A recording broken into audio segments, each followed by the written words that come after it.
Баршаңызға сәлем. Бүгін біз өте дәмді болып шығатын корн-дог әзірлейтін боламыз. Бізге ең алдымен осындай шұжықтар қажет болады. Шұжықтарымызды алып, теңде 2 бөлікке бөліп аламыз. Осы тағамды міндетті түрде жасап көріңіздер, өте дәмді болып шығады, және де балаларыңыздың сүйіп жейтін тағамы болады. Енді бізге осындай арнайы шпажкалар қажет болады.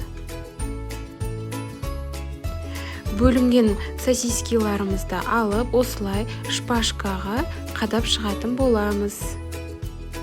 Менің каналыма жазылып алыңыздар, алдағы уақытта өте ерекше, әдемі, дәмді болып шығатын рецептілермен бөлісетін боламын.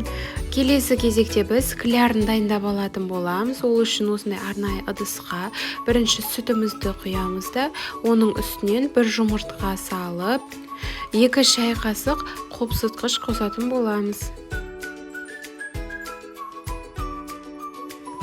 Одан кейін венчиктің көмегімен жақсылап араластырып аламыз. Жарты шай қасық тұз қосамыз да, дәміне қарай кішкене өз қалауыңыз бойынша бұрыш және кішкене қант қосып жақсылап араластырып аламыз.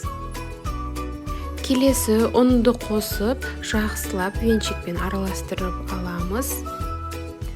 Ұнды біздің клярымыз дәл осындай қою болғанша қосып жақсылап араластырып аламыз.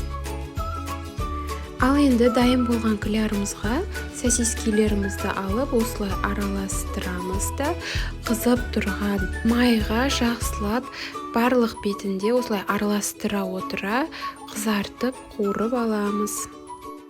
Өте оңай әрі жылдам дайындалады. Егер де менің видеом ұнаған болса, каналыма жазылып, лайк басып, комментарий қалдырып кетіңіз.